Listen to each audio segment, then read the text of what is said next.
Russia and Ukraine signaled a willingness to continue negotiations aimed at ending the conflict more than 3.5 years after the full-scale war began.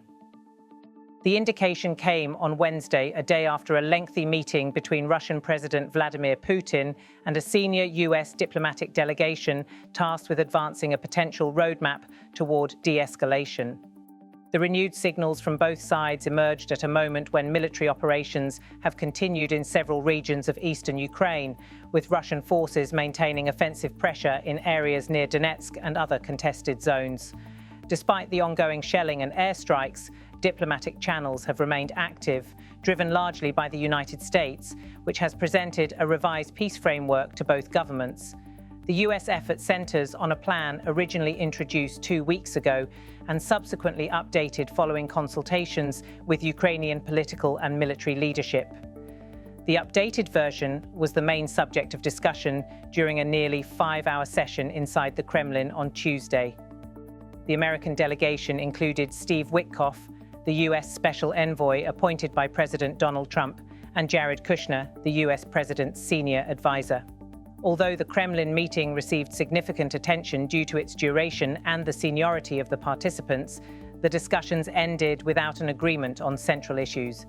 Both Russian and American officials confirmed afterward that substantial gaps remain, particularly regarding territorial control in eastern Ukraine. Moscow insists that any settlement must include Ukraine formally ceding the Donetsk region. Donetsk remains a primary area of combat and has strategic, political, and symbolic importance for Russian authorities. Kyiv has repeatedly rejected this demand, stating that it will not agree to give up sovereign territory under any negotiated arrangement. Putin's top diplomatic advisor, Yuri Ushakov, described the Kremlin's perspective following the talks. Ushakov stated that recent Russian gains on the battlefield had influenced the environment in which negotiations were taking place. He added that the armed forces' successes in recent weeks had adjusted Moscow's expectations during discussions with foreign representatives. This assessment aligns with Russian government statements highlighting momentum along segments of the front line.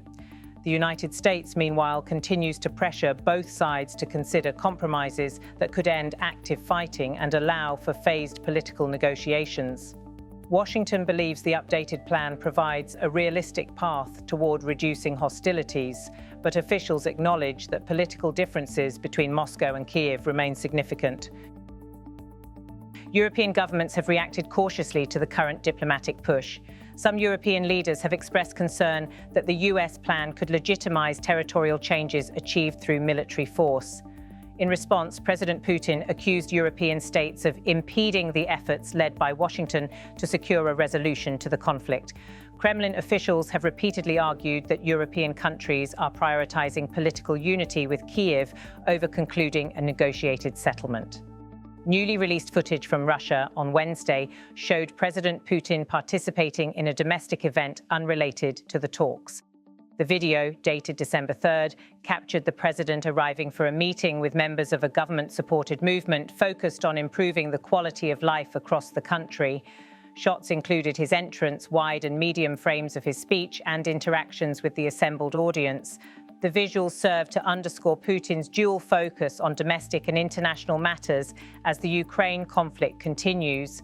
The Russian leadership frequently pairs domestic policy messaging with updates on diplomatic efforts, particularly when the Kremlin aims to convey that internal stability and governance remain unaffected by international tensions. Footage from December 2nd provided additional context ahead of the Kremlin meeting. Wide shots of the Spasskaya Tower and St. Basil's Cathedral depicted the central Moscow backdrop before transitioning to scenes inside the government complex. There, members of the Russian and US delegations were seated across a long table for formal discussions. Putin delivered remarks to the assembled participants, while Witkoff and Kushner listened from their positions along the left side of the layout. Kremlin aide Yuri Ushakov appeared at the opposite end. Although no official transcript of the meeting has been released, both Russian and American sides described the discussions as detailed but inconclusive. Several issues reportedly required further clarification before any progress could occur, especially concerning territorial boundaries and the sequence of possible de-escalation steps. In Kyiv, members of the Ukrainian presidency met the delegation returning from consultations with US officials. Ukrainian President Volodymyr Zelensky received briefings on the updated American plan and the outcomes of the Kremlin talks. Footage released by the Ukrainian presidency showed Zelensky reviewing the situation with multiple advisors, shaking hands with participants, and listening to assessments from the negotiation team. Ukrainian officials said the consultations reflected Kyiv's position that any settlement must uphold the country's sovereignty, international borders, and long-term security commitments. Zelensky has maintained throughout the conflict that Ukraine will not accept arrangements that formalize the loss of territory or undermine its territorial integrity. The day after the Kremlin meeting, Putin appeared again in Moscow for a press point. Russian state media captured his arrival, along with shots of journalists preparing to document the remarks. Among those present was Russian state media reporter Kirill Zarubin. The images emphasized the structured media coverage surrounding the diplomatic developments, although Putin did not announce any breakthroughs in his statements. At the same time, new evidence of the conflict's toll emerged from eastern Ukraine. Video recorded by emergency services in Kramatorsk showed a multi-story residential building heavily damaged by a Russian strike.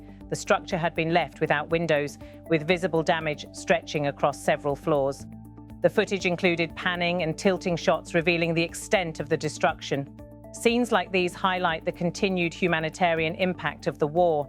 Even as diplomatic discussions proceed, the situation on the ground remains a significant challenge for negotiators. Active Russian military operations are continuing in several areas, complicating the political environment in which talks are taking place. Ukrainian forces remain engaged in defensive operations designed to hold positions and limit further territorial losses. United States officials have stated that the updated peace plan attempts to account for these battlefield realities. However, the plan's success depends on whether both sides are willing to accept mutual concessions. So far, neither Russia nor Ukraine has signaled readiness to adjust core positions, especially on territorial matters. Still, all three governments, the United States, Russia, and Ukraine, have publicly acknowledged the need to maintain open channels of communication. For Washington, continued engagement is seen as essential to preventing a further escalation or a prolonged stalemate. For Russia, negotiations provide an opportunity to formalize military gains. For Ukraine, talks offer a way to secure long-term guarantees that could strengthen the country's future security framework. International observers note that the coming weeks may prove decisive. If diplomatic momentum continues, negotiators may attempt to draft initial outlines of a potential agreement. If battlefield conditions shift, the positions of both sides could harden, making compromise less likely. For now, no agreement exists. Diplomacy is ongoing, military activity persists, and the central disputes remain unresolved. The conflict continues as Russia, Ukraine, and the United States pursue negotiations without reaching agreement on the key issue of territorial control.